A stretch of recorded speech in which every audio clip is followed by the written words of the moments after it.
Hello there, let us discuss about the differences between Frenkel defect and Schottky defect. As you can see on the left side, Frenkel defect is written and on the right side, Schottky defect, the major points in Schottky defect are written.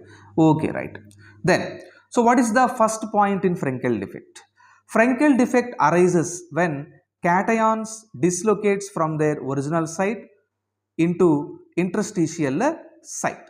So that is the formation of a Frenkel defect. So Frenkel defect always happens whenever the cation dislocates, it is going to change its position from its original site into the interstitial site, that will gives you the Frenkel defect.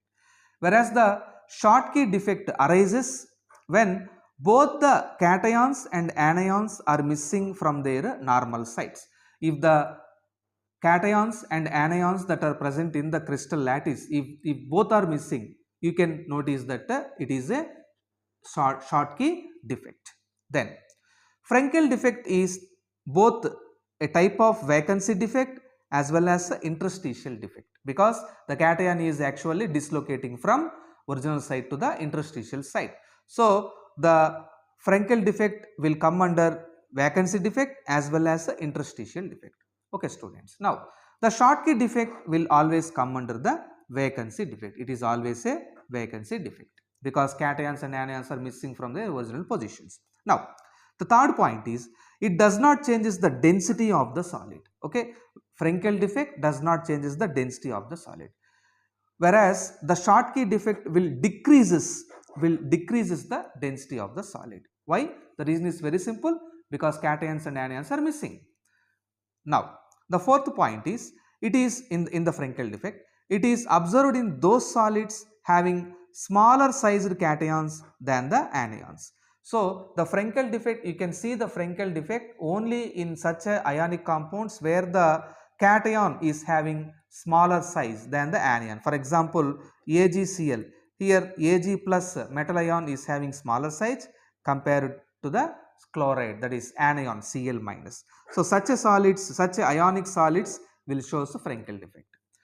Schottky defect is shown by the solids where the cation and anion both are having the same size. For example, sodium chloride, in this case the sodium ion and chloride ion both will be having the same, nearly the same size. Okay, so that is about the differences between Frenkel defect and Schottky defect. Okay, so students, Frenkel defect అంటే ఎప్పుడు Frenkel defect వస్తుందండి, ఏ ionic సాలిడ్లో అయినప్పటికీ ఆ cations ఉండేటటువంటి cations, కొన్ని cations వాటి యొక్క original position నుంచి ఇంటర్స్టీషియల్ సైట్లోకి ఎంటర్ అయితే Frenkel defect వస్తుందండి. అదే Schottky defect ఎప్పుడు వస్తుంది, మనకు ఆ క్రిస్టలైన్ సాలిడ్లో ఉండే క్యాటయాన్స్ యానయాన్స్ రెండూ కూడాను వాటి యొక్క ఒరిజినల్ పొజిషన్ నుంచి కంప్లీట్గా వెళ్ళిపోతాయి, అప్పుడు మనకు Schottky defect వస్తుంది.